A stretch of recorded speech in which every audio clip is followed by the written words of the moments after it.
रवीश ने एक पोस्ट लिखा अपने फेसबुक पे और उन्होंने बताया कि उन्होंने ravishkumar.org नाम की एक वेबसाइट खोली है और वहाँ पे अब वो बिना दबाव के और उनके मन में जो आएगा वो लिखेंगे, ऐसी व्यवस्था हुई है और उसके कई कारण दिए हैं। और पहला लेख जो लिखा है वो सांप्रदायिकता को लेके है, विधायकों को लेके है और उनके दिखने को लेकर है कि वो इमेज बिल्डिंग कैसे करते हैं। और अब जब दिखने की बात हो, इमेज बिल्डिंग की बात हो और रवीश कुछ भी लिख रहा हो तो उसमें मोदी जी कैसे ना हो। तो मोदी जी के बारे में लिखते हुए रवीश ने लिखा है कि अटल टनल जो था उसका उद्घाटन करने मोदी जी गए और वहाँ पे उन्होंने हाथ हिलाते हुए ऐसे अभिवादन किया जैसे लाखों लोग वहाँ पे मौजूद हों। अब वाकई सही बात है रवीश जी की कि मोदी जो है लाखों लोगों का अभिवादन तो नहीं कर रहे थे और उन्होंने बताया कि ये संभव कैसे है, क्योंकि वहाँ तो कुछ सिक्योरिटी के ही लोग गए होंगे और वहाँ कोई होगा नहीं। लेकिन जिस आदमी को आदत पड़ चुकी हो, वो इमेज को ऐसे बेचता है, वो अपने वर्चुअल लोगों से जुड़ने की कोशिश करता है।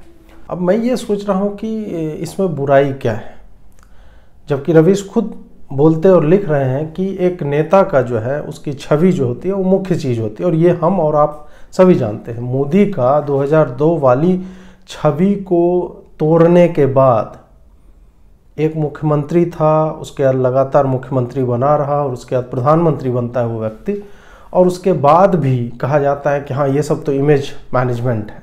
अब मान लेते हैं कि वामपंथियों की बात कि इमेज मैनेजमेंट ही है, तो क्या वो असंवैधानिक है? या क्या एक व्यक्ति कोरोना के दौर में लोगों से मतलब वहाँ जाए और एकदम गर्दन उठा ले गया, कहाँ आ गए यार, इस टाइप से तो करेगा नहीं।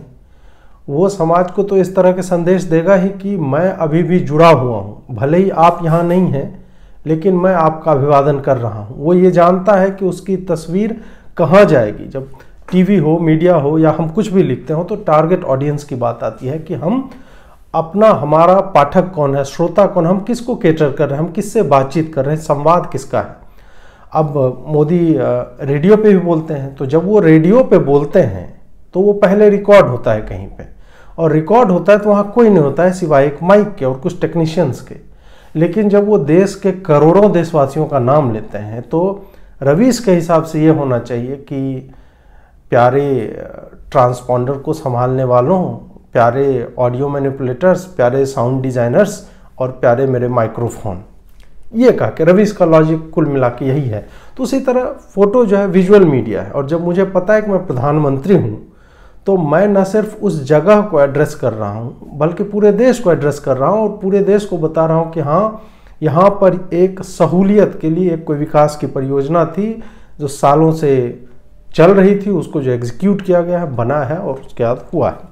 ठीक है। दूसरी बात जो है रवीश ने की, और वही रवीश जब लिखे नेताओं के बारे में लिखे और ख़ास करके भाजपा के लोगों के बारे में लिखे, हालांकि उन्होंने पार्टी का जिक्र नहीं किया है, लेकिन आगे उन्होंने जो लिखा है कि कई नेताओं को मैंने देखा है, उनके इंस्टाग्राम पेज पे मैं गया और वहाँ पाया कि वो जब हिंदू इलाकों में वो ज़्यादा जाते हैं, मंदिर में जाते हैं तो फ़ोटो खिंचाते हैं, और हिंदुओं के तीज त्योहारों में जो है वो जाते हैं, जब भी छोटी छोटी बातें भी करेंगे तो उसकी तस्वीर लगाते हैं। लेकिन यही वो अल्पसंख्यकों के तीज त्योहारों में नहीं करते हैं।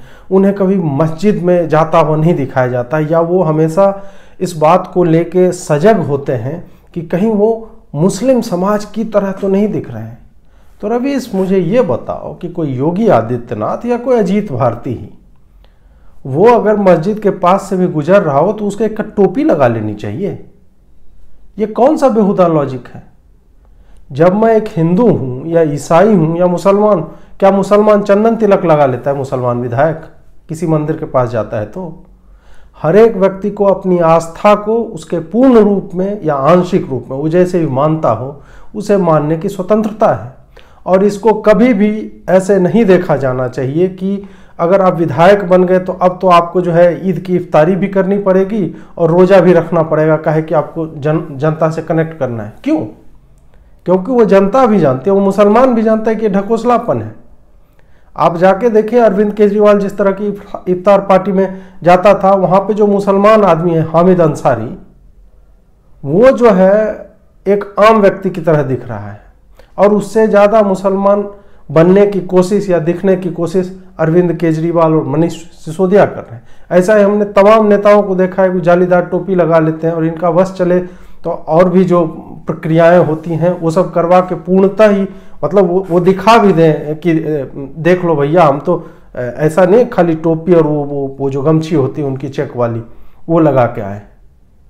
तो क्या ये राजनीति है? तब तो फिर वो तो अश्लील तरह की राजनीति है कि तुम हो हिंदू और सिर्फ एक दिन किसी ऑडियंस को केटर करने के लिए, तुम किसी जनता को धोखा देने के लिए कि नहीं नहीं मैं आज जो है इस्लाम के, क्यों एक हिंदू मुसलमानों के पर्व त्योहारों में शरीक हो सकता है, वैसा दिखने की उसे क्या आवश्यकता है? दिखने पे ये क्यों जोर दिया जा रहा है? और वही जोर किसी मुसलमान नेता से क्यों नहीं मांग रहा है रवीश की मुस्लिम नेताओं को भी ऐसा करना चाहिए, कोई चंदन लगा के जाए वहां आरती करें और सत्यनारायण भगवान की पूजा भी करे, जनेऊ वनेऊ पहने। और मैं तो कहता हूं कि फिर हिंदू ही हो जाओ ना, जब यही करना है तो वही हो जाओ। तो रवीश ने आगे अपने इसी वेबसाइट के बारे में बताते हुए कहा है कि एक ही दबाव होगा मेरे ऊपर कि मेरा जो मन करे जब मन करे वही लिखूंगा और सिर्फ लिखने का, मेरे इच्छा के हिसाब से मैं लिखूंगा। तो क्या ये माना जाए कि अभी तक आप किसी के दबाव में लिखते थे, चाहे वो विचारधारा के दबाव में हो या संस्थान के दबाव में? क्योंकि आप पिछले 2 साल में उठा के देख लें कि रवीश नवंबर 2019 में जो लिखा करता था उसकी राइटिंग की फ्रीक्वेंसी देखिए कि एक सप्ताह में कितने पोस्ट लिखते थे, एक दिन में कितने लिखते थे। उसके बाद आप आ जाइए कि मई 2020 की मैं बात कर रहा हूँ, तब देखिए वो कितना लिख रहे थे। और उसके बाद अब आके देखिए कि कोरोना के बाद रवीश कितना लिख रहे हैं। तो उसमें आपको एक ड्रास्टिक चेंज नजर आएगा। और आजकल रवीश सिर्फ और सिर्फ पूरे सप्ताह की अगर मैं बात करूं तो 5 प्राइम टाइम के वीडियो शेयर करते हैं जो वो पहले कभी नहीं करते थे। यूट्यूब का लिंक उस पर शेयर करते हैं और उसके इतर वो लिखते हैं या तो डांस मन और डांस पन क्या होता है उसके बारे में, या फलाने गीत के बारे में कि ये गीत आज मैं देख रहा हूँ। इस तरह की मतलब भावुकता भरी बातें लिखते हैं जिसका रवीश से नॉर्मली एसोसिएट नहीं किया जाता है। जब लोग उसके पेज पे जाते हैं तो वो सोचते हैं कुछ जहर मिलेगा, कुछ कम्युनल जहर मिलेगा, हिंदू मुसलमान कुछ होता वहाँ पे मिलेगा, कुछ प्रोपेगेंडा चल रहा होगा। लेकिन रवीश ने सारा प्रोपेगेंडा वाला पार्ट जो है शायद वो प्राइम टाइम में ही समेट दिया। और उसके अलावा वो बहुत कम ही लिखते हैं। जो पहले उनका एक पोस्ट हुआ करता था, लंबे लंबे पोस्ट, वो जो है गायब हो गया। जबकि पहले उनको ऑफिस जाना पड़ता था, अब ऑफिस नहीं जा रहे हैं। तो ऑफिस नहीं जा रहे हैं तो लिखने और पढ़ने का उनके पास काफ़ी समय होता होगा, लेकिन अब वो बोल रहे हैं कि नहीं उनके पास समय नहीं है उस तरह का। तो ये कमाल की बात है। आगे उन्होंने लिखा है कि मैं धीरे धीरे ओझल हो जाऊंगा एक दिन, दिखने का मुझे शौक नहीं। मतलब रवीश कुमार बोल रहा है मुझे दिखने का शौक नहीं।